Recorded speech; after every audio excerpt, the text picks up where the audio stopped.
तो नमस्कार दर्शक बंधु मु प्रदीप आपण मानक स्वागत करुच्ची आज आउ एक नुआ भिडियो तो जदि आपण मैंने वर्तमान जो सिम यूजरकारी मानक पई गोटे बड़ झटका जुलाई 3 रु लगी सारी जो थे जियो ठारू आरंभ करी एयरटेल पर्यंत जहाँकि भारतर दुईटी बड़ नेटवर्क तार रिचार्ज क्षेत्र में बहुत किसी परिवर्तन आनी जहाँकि कस्टमर माने यही रिचार्ज प्लान को नहीं बहुत असंतुष्ट होती। तो जदि आपण जियो किंबा एयरटेल रो यूजर अछंती ताले आपण को आउ टेंशन नाही। तो वर्तमान जहाँकि बीएसएनएल तरफ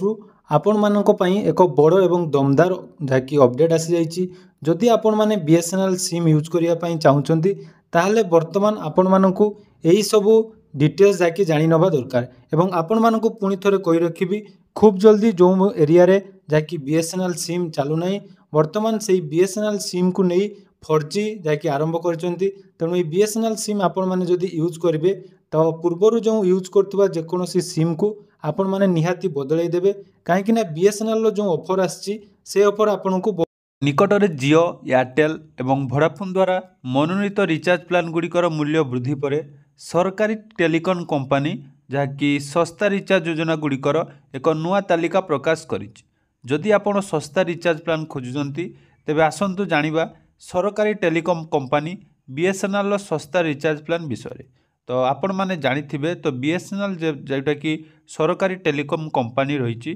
खूब जल्दी आपण मानक अंचल रे जाकि 4G सेवा जुगाई देबो एवं आपण माने एही बीएसएनएल सिम जदि यूज करचंती ताले आपण मानकर जो नुआ रिचार्ज प्लान अनुसार देखंतु बीएसएनएल रो 107 टंकिया रिचार्ज प्लान। तो जदि आपण माने एही प्लान रहउचंती ताले 35 दिन रो वैलिडिटी सहित बीएसएनएल रिचार्ज प्लान ग्रहण करि परिबे एवं सरकारी टेलीकम कंपनी 4G नेटवर्क सहित आपनको 3GB डाटा सुविधा 107 टंकिया जाकि रिचार्ज प्लान रे प्रदान करिवो। ता सही परि देखंतु 108 टंकार जदि आपण रिचार्ज प्लान रहउचंती तो यार वैलिडिटी आपणकर 28 दिन रहिबो एवं आपण मानकर असीमित कॉलिंग एवं प्रत्येक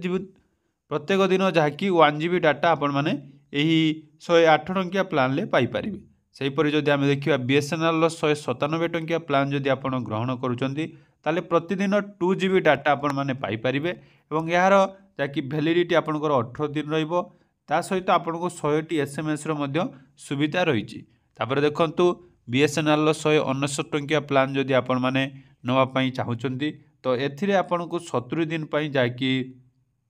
100 एसएमएस 2GB डाटा एवं प्रत्येक दिन असीमित कॉलिंग रो सुविधा पाई परिबे। जोटा कि आपण जियो किबा एयरटेल जदि नवा पई चाहुचंती तो ताहले आपण मानकु मिनिमम जाकि 1 मास पई हेले 239 टंका जो थे आपको मात्र 1GB डाटा पर डे मिलिबो। सेही परि देखंतु बीएसएनएल जदि आपण 397 टंकिया प्लान रहउचंती ताले तार वैलिडिटी आपण देखि पारुतबे 150 दिन ताले देखंतु मात्र 397 टंकारे आपण 150 दिन लो जाकि वैलिडिटी सहित देखंतु प्रथम 30 दिन पई आपण 4G नेटवर्क सहित 2GB डाटा जाकि असीमित कॉलिंग रो सुविधा पाई परिबे। सेही परि देखंतु बीएसएनएल 797 टंकार प्लान रे आपण 300 दिन रो वैलिडिटी सहित प्रथम 6 दिन आपणकर जो रही प्रथम 60 दिन से आपणकर असीमित कॉल एवं 2GB डाटार सुविधा पाई परिबे। सेही परि देखंतु बीएसएनएल जो वार्षिक प्लान रही 1999 एथिरे आपण मानकु 365 दिन रे 600GB रो डाटा जाकि प्रदान करा जिवो अर्थात पाखापाखि 1.5GB पर